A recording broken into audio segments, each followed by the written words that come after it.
So this is like my fifth time trying to get this video up. It keeps on getting taken down by copyright strikes. I keep on adding stuff over certain parts of the video that's telling me I can't show to, trick the system or whatever. But it keeps on taking it down. And I got a version up for like 2, 3 days, and it got a couple hundred views, which made me happy because my recent videos haven't been doing too well. But of course, it gets taken down anyway. So if you watched my previous video, at the very least, could you at least just like this? Because it's very frustrating when you make something and then it gets taken down days later for some bullshit reason, even though YouTube said it was all fine when I first uploaded it. So yeah, thanks. Well, it's the spooky season, which means spooky specters and ghosts will be carrying torches and harassing the local black people. Oh wait, that's just the KKK. I didn't know what I wanted to talk about during these scary times, but then the heavens answered my prayers with this beauty, Uzumaki. For those who don't have a 7-day Duolingo learning streak like me, Uzumaki translates to spiral in Japanese. It's also the name of a fairly popular horror manga made by the legendary Junji Ito. If you're somewhat familiar with manga authors, then you definitely heard of the name Junji Ito before. He has an impressive track record for writing amazing horror manga, with Uzumaki being one of his most popular creations. It was written all the way back in 1998, and as far as I'm aware, this is the first anime adaptation of it, which is crazy to me. I know a few other of Junji Ito's mangas were animated, but they never received their own individual shows. They were just clumped together in the Junji Ito collection. Now, while I've heard of Uzumaki before, I've never seen anything about it. I saw the trailer that came out for the anime, and famously this image of a girl with a massive spiral on her head, which, with how much she appears, I'm thinking she's some sort of antagonist or something. But yeah, I've never read it or looked up anything about this manga, so this is my first time ever experiencing Uzumaki, and I'm pretty interested to see what it's about. While writing this, only episodes 1 and 2 are out, but I'm assuming by the time I release this video, episode 3 and maybe even 4 will be out. So if you want to hear me talk about those episodes later on in the show, then why not like and subscribe to let me know that. Alright, cool. Let's begin.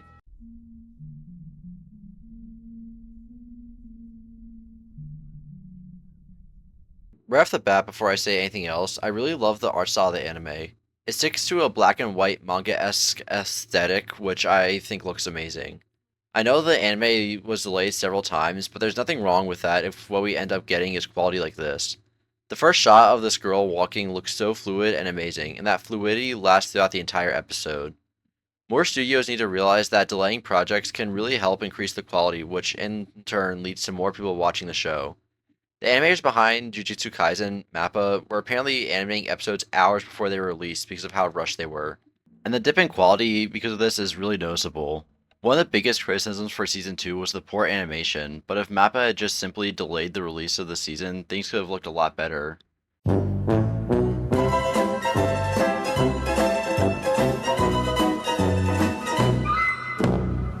The animation for the opening sequence is really awesome too. It's sick to see the spiral in the background slowly unwind to actually see it spelled Uzumaki. We're introduced to two characters, Kiri, our main character, and her boyfriend Shuichi. Shuichi seems to be the first person in this town of Kurozucho that noticed all the spirals. He points out that streams have been forming a bunch of whirlpools and there's been an increase of whirlwinds. We also see that Shuichi's dad has gone batshit insane over these spirals. He spends all day just looking at spirals like they're leaks of Scarlett Johansson's nudes. His obsession gets to the point where he can't do a damn thing unless there's a spiral nearby. It's like a toddler if you deprive him from skibbity toilet for too long. He even tries to spread the holy word of spirals to Kiri's dad when he goes on an insane rant behind the powers of spirals. His talk about spirals in this scene made me think of JoJo's Bizarre Adventure, more specifically Part 7. That's right, baby, Uzumaki's a JoJo reference. For anyone who doesn't want me to spoil Part 7 for them, just skip ahead a bit, but in Part 7, we're introduced to a power called Spin. It's a complicated ability, and I don't have enough confidence to really explain it in detail, but it's basically spinning objects, most commonly steel balls, in a certain way that creates an energy with their rotation, making them powerful as projectiles, but it can also affect the human body in several ways. The most powerful form of spin is the golden rectangle, and it creates an infinite spiral, which is powerful enough to break through dimensional walls and calamities. It's interesting to see two takes on an interesting concept of spirals being the most powerful shapes, with one manga using spirals as an infinite power, and the other one making spirals seem like some kind of sentient evil force. We're together almost every day. That sounds tough on both of you. Oh shit, it's the fucking Sorority bitch! I would put my dick in her. Her name's actually Izami Kuritani, and every guy around her seems to just goon to her. She tells us her super sad backstory where she fell off a playground and got a crescent-shaped scar on her forehead, which, yeah, I'm sure that's not going to lead into anything. Instantly, Shuichi can tell this girl is no good and runs off with Kiri. He says that Izami is a spiral, which, how the fuck does that work? Speaking of how the fuck do things work, Shuichi's dad making a fucking spiral with his tongue. Most men's tongue only go about 3 inches long, and this fucker stretches to 3 feet at least. At least he has the assets to keep his wife happy. Sure, she enjoys that spiral action in bed. Things are really ramping up faster than I thought they would, as Shuichi runs into the Azami, who just kind of starts simping for Shuichi just because he's not instantly in love with her like everyone else is. Stop ignoring me, ignoring you! To add to all this escalation, we cut to Shuichi's dad's funeral, where Shuichi tells Kiri that his dad died by turning himself into a literal spiral. The scene was fucking horrifying, dude. I knew as soon as it showed the crate that he had distorted himself into a spiral, but still, the reveal was gruesome. I looked at the manga to see how it was portrayed in that, and it's amazingly done. They show Shuichi and his mother lifting the top of the crate so that when you flip the page, it's a double-page spread of Shuichi's dad's corpse. It's wonderfully illustrated too, with a lot of the details being on Shuichi's dad and the backgrounds being less detailed so your eyes are focused on the corpse. I like how every part of his body is a spiral. His actual body, his tongue, his hands, and with how his eyes are positioned, I'm assuming he was doing that little eye spin trick too. We're taking back to the present where some of the other people at the service knows Shuichi's dad's cremation smoke is turning into a spiral. Looking at the scene was incredibly hard. While the rest of the animation looked clean, the spiral looked really blurry to me, and the steam stack on the left side just made the spiral look out of focus. I don't mean any of that in a negative way. It all worked amazingly, but I'm sure watching this in a dark ass room with my bright monitor did not help the contrast. Even while looking at my second monitor to write the script, I can vividly see the spiral overlapping my vision.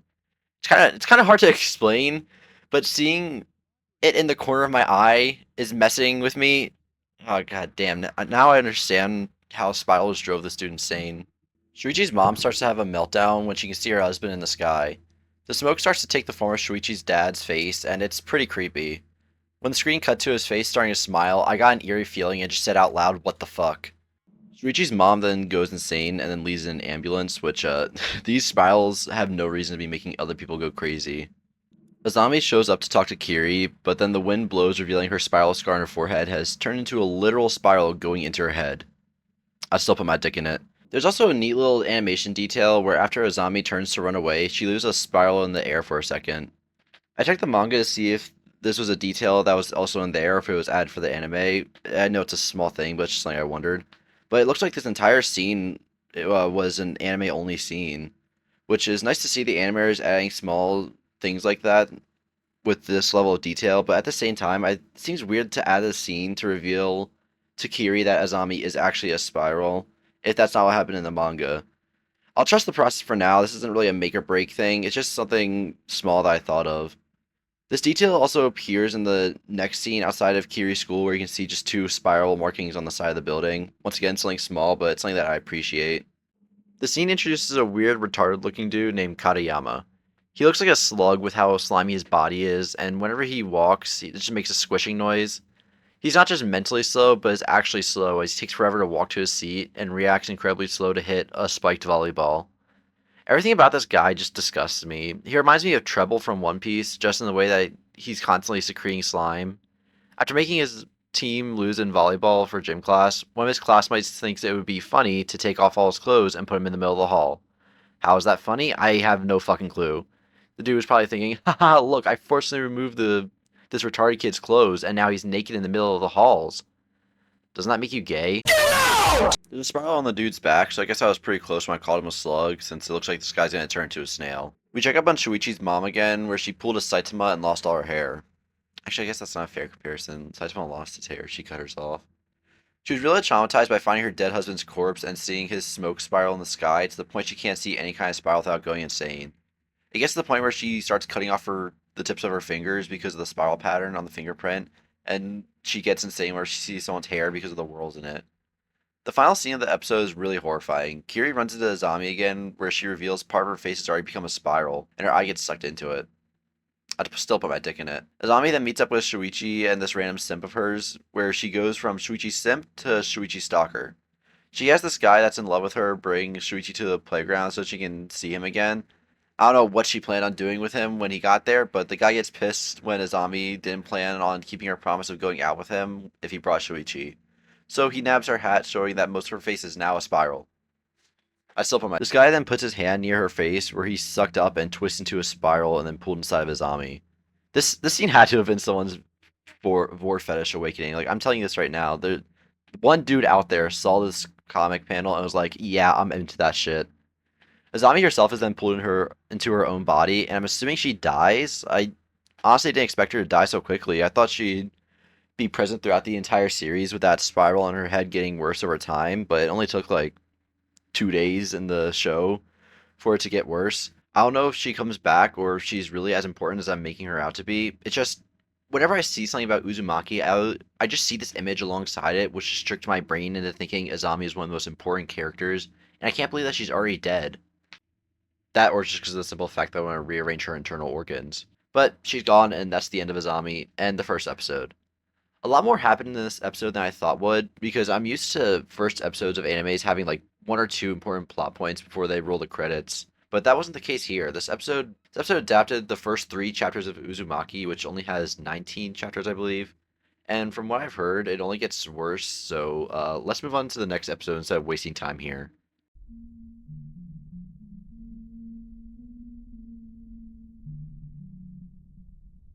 Before I even watched this episode, I was seeing a bunch of articles saying that the animation quality that I praised in the previous episode had taken a notable dip in quality for this one. Was that animation on episode 1 special, or was the quality of the second episode just a simple fluke? Who knows, but let's hope it gets better. Now, let's actually jump into this episode and talk about it. Remember this dude I called a slug? Well, I guess I wasn't that far off, since this dude is recreating that one scene from SpongeBob that gave me nightmares. He comes into school saying that his back was swelling up, and then Kiri notices that it's just a spiral, and everyone's commenting how it looks like a snail shell. So, yep, we're gonna get snail people. We move on to snake sex as these two freaks watch. It seems like they have some kind of parental issues going on, which, yeah, I can relate to that. I watched my Sims destroy their marriage because the wife liked the neighbor. Turns out Azami has been stated to be missing, and neither Kiri or Shuichi has told the truth, because, honestly, who the fuck would believe them?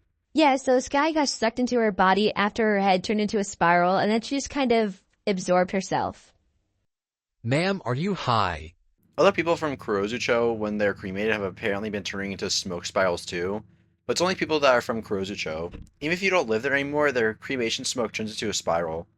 I wonder, do they all gain smoke avatar things like Shuichi's dad had, or was that a special case since he was such a hardcore spiral gooner? After a run-in with a weird stalker dude, Kiri walks by what seems to be a lover's quarrel. This is where I can really notice that rough animation that the articles were talking about. This dude looks like he's a PNG being slid around, and when he's punched, it looks like there's no effort behind that hit. I'm not expecting any Luffy punching Celestial Dragon type animation, but, they can do better. I did notice that the animation wasn't as good as episode 1, but it wasn't bad enough to pull me out of the episode. But after seeing this dude get hit and landing on the ground, it just made me laugh at the way it was done. I know I can't do any better, but these are supposed to be professionals that are being paid to make this look amazing. I can't believe someone watched this and said, yeah, we gave it our all, let's wrap it up. Turns out those two from the beginning scene weren't brother and sister, but instead what seems to be lovers. They live in a rundown row house called the Poor House, and the two families are always at each other's necks. The girl's family puts themselves in denial of their poverty as a defense mechanism, which just makes them hostile towards the dude's family. And that hatred just gets bounced back and forth, and as the guy says, it spirals out of control. Or should I say, Uzumaki's out of control. Oh, brother, this guy stinks! Kiri visits Shuichi and his mother at the hospital, where Shuichi says that there's a spiral curse on the Poor House, which could be adding fuel to the poverty fire.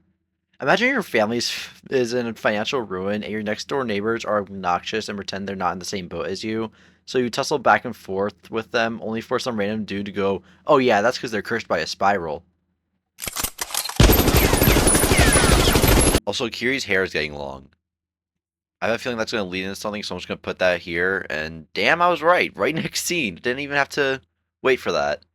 The next day, while everyone was walking to school, everyone notices that Kiri's hair started to curl up. She's got that funny Valentine type hair, and not gonna lie, I dig it. It looks pretty good. Kiri's friends tried to braid her hair, but in the middle of class, it comes undone and curls back up. And while that's going on, this happens.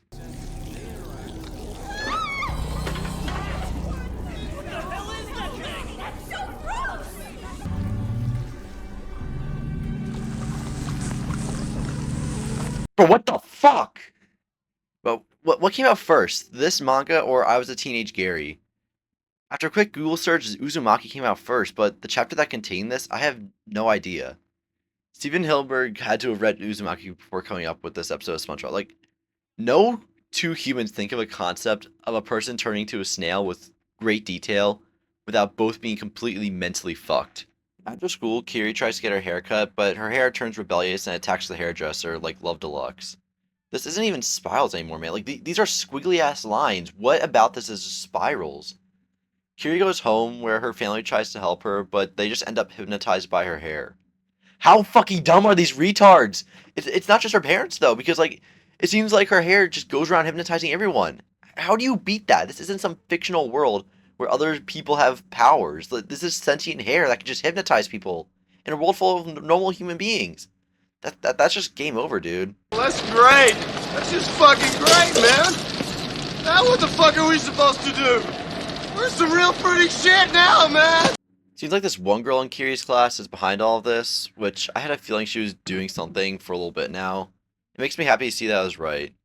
Kiri is also doing this to herself. Like, she knows that her hair is evil and hypnotizes people, yet she goes to school anyways. You could just stay home. Like, what are your parents gonna do it to you? Yell at you? Your hair fucking vegetables them! They can't do shit to you! Kiri goes to visit Katayama at the same time his parents do. It's been like 2 days at this point, and they're just now realizing their son is missing. They're, horrified to see that their son is a snail and just walk away, but like, are you not gonna question it anymore? Like, you're shown a snail who somewhat resembles your son, and you're like, that's not our son, and walks away. You're not gonna, like, question them anymore, like, how did this happen? Why they haven't, like, told them beforehand? Kiri tries to meet up with Shuichi at the train station, but once he sees her, he just dips, and she understands. I mean, she got fucking hypnosis hair. What does she think he was gonna do? She gets stopped by her stalker again, and to prove his love for her, he jumps in front of a car, and, you wanna know what happens? He fucking dies. What'd you think was gonna happen? It's a goddamn car. He's trying to fight that car, but the car seems to have the upper hand. Oh, he's got a little bit of pushback there. Oh no, he just got ran over and chewed up by the tires. I guess that's another one for the cars. Dude, I honestly thought that some kind of spiral magic was gonna make the car implode on itself, but no, the dude was just killed. And the sound that you hear, like the crunching and liquid spewing, oh god, it's awful. There's not even a spiral involved. This dude just fucking went insane and killed himself. Like, there's nothing about a spiral at all in that scene. Also, speaking of spiral magic, what the fuck makes the Jack-in-the-Box come to life? I don't think spirals do that in any way, shape, or form. I love how those students exclaim that Katayama got out of his pen like he's some kind of pet and wasn't just an actual human being 3 days ago. But it's not actually Katayama on the wall, it's actually Sumura. Because apparently he turns into snails. Sumura was the guy who dragged Katayama out in the halls. I don't think I ever said his name before. I guess being a snail wasn't special to Katayama, even though he just seemed like he was a slug even before like the whole spiral curse thing happened.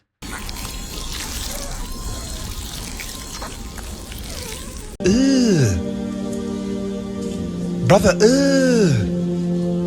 What's that? What the fuck is going on in the show? Are these two human snails fucking each other? Oh my god, dude, I don't want to watch that. I don't want to see that. I don't want to think about that. And if things couldn't get any worse, this fucking bitch comes in with the same hairstyle as Kiri, trying to say that she's better. Like, bitch, your hair's screeching. It shouldn't do that. Did you stuff a cat in your hair? You shouldn't want that to happen. Are you fucking retarded? The two hairs enter a Pokemon battle, ending with Shuichi cutting Kiri's hair, but then getting wrapped up by it. Shuichi quickly cuts off all of Kiri's hair as the other bitch walks around town, hypnotizing everyone with her hair. Doing this somehow, like, ages her by, like, 50 years. And I don't know what the hell happens with her after this. I assume that she died, but her hair just wraps around a telephone pole and we get cut off from there. So I guess we'll see what happens to her later. Please don't kill them. These are eggs they laid after they made it. What the fuck is this show? What the fuck is this show? I just witnessed two high school boys turn into snails, fuck each other, then lay eggs. What the absolute fuck? Oh my god, nothing in this world could prepare me for this, dude. Oh, the teacher starts smashing these eggs, and listen, normally, I'm pro-life, all that, abortion stuff, like, boo, abortion, life starts at conception, all that, but fucking kill these stupid snails, man! What the fuck? I thought I was gonna get, like, a break from scenes like that, but right afterwards, Shuichi and Kiri go to see the girl and the dude from the poorhouse as they run away from home. But their fathers soon find them and chase them onto the beach where, yeah, they're definitely running. And then they also do the twist. I'll say at this point, like, this is really fucking mild compared to what we were just shown. If I saw this at the beginning of the episode, maybe I'd have more of a reaction, but seeing these two teenagers having their bodies being spun 360 to the power of 5 after watching gay snail sex makes this feel like an average Tuesday. Yoriko, hang on, I'll get you out! How the fuck are you gonna get your daughter out of that? She's wrapped tighter than a fucking German pretzel. She looks like a goddamn piece of rope. What the fuck do you think you're gonna do? And then they just swim off into the ocean. I mean, in hindsight, that's a beautiful ending. The lovers got to stay together forever. What's the difference between this and the ending of Romeo and Juliet? A new day and a new problem. Kiri soon finds out that there are several people just stuck walking in circles, unable to walk straight. This walking phenomenon seems to be caused by looking at the light of the mysteriously lit lighthouse. The lighthouse was apparently broken for years, but the night before it suddenly got turned on, and looking at it made people go insane.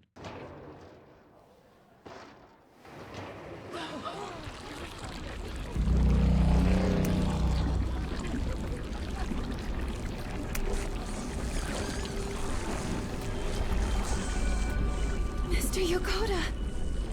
These fucking snails. Can we not go 5 fucking minutes without someone becoming a snail? Jesus, it was... Fuck, it was interesting what happened with Kariyama, now this is insane. Please don't tell me the teacher starts fucking one of the student snails. Oh my god. I love how no one's even, like, scared or horrified anymore. This is just something that's occurring to them now. I'm glad that they don't linger on the snail person anymore.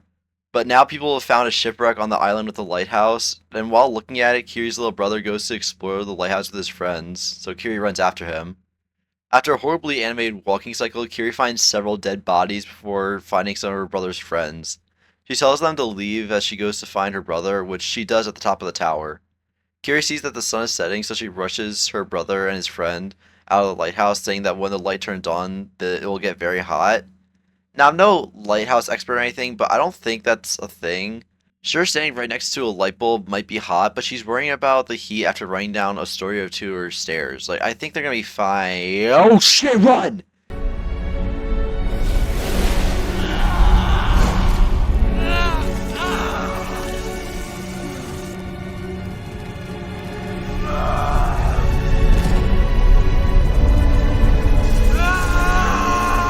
The episode ends on a cliffhanger, making us question whether or not Kiri or her brother survived. I mean, it's kind of obvious that Kiri's alive, her brother, I don't know, maybe he died.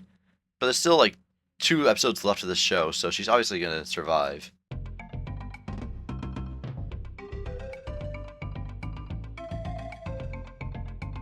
Overall, so far, I think this is an amazing show, and not at all what I was expecting. Like I said at the start of my video, I was no stranger to Junji Ito. I knew a few of my friends read his works before, specifically Uzumaki, and I know my stepmom loves his stuff too, but I never actually read any of his manga.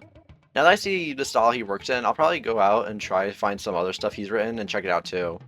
I know one of his works has like whales with robotic legs walking on land. That should be cool to read. Lastly, with Uzumaki, one thing I'd say I would change about the anime is actually animate it to be good. I've seen a couple of reasons as to why the dip in quality happened, all from the budget being used for the first episode, though I'm pretty sure that's just a joke, to apparently directors and studios changing completely after the first episode. The director of Uzumaki, Jason DeMarco, said that they were pretty much screwed over and couldn't do anything other than scrap the series as a whole, release the first episode and leave it at that, or just release the entire series in its shitty state out of respect for everyone that worked on the show. Choice 3 is definitely the better option, since the other two have just trashed the work people put into the show. Because whether it sucks or not, actual people did animate Uzumaki, and that's still their work. It would suck to animate an entire show just for one episode to be released and the rest of your work being deleted. I'm sure Adult Swim or whoever was the company producing this just thought it wouldn't be worth the money to have the entire series animated properly, which just really sucks. Since I said at the start, this anime could have proven to other studios that time plus money equals quality animation and brings back the money that you spent. But now this is just another drop of rushed animation in the sea of overworked animators. And while it sucks, I really don't think it matters too much. The story isn't any different from the manga, and for the most part, I was never really pulled out of the show from just the animation alone. The scene where everyone was running on the beach and the dude getting punched, yeah, that was all rough, but those were just moments that I can look past for those episodes. I would have loved the entire series to be animated the same way the first episode was, but I guess I'm just not that picky. That's all I have to say for these first 2 episodes. I was spoiled in episode 3 a bit from a comment on the trailer, where I learned that babies climb back into the wombs of their mothers in the next episode. Peace.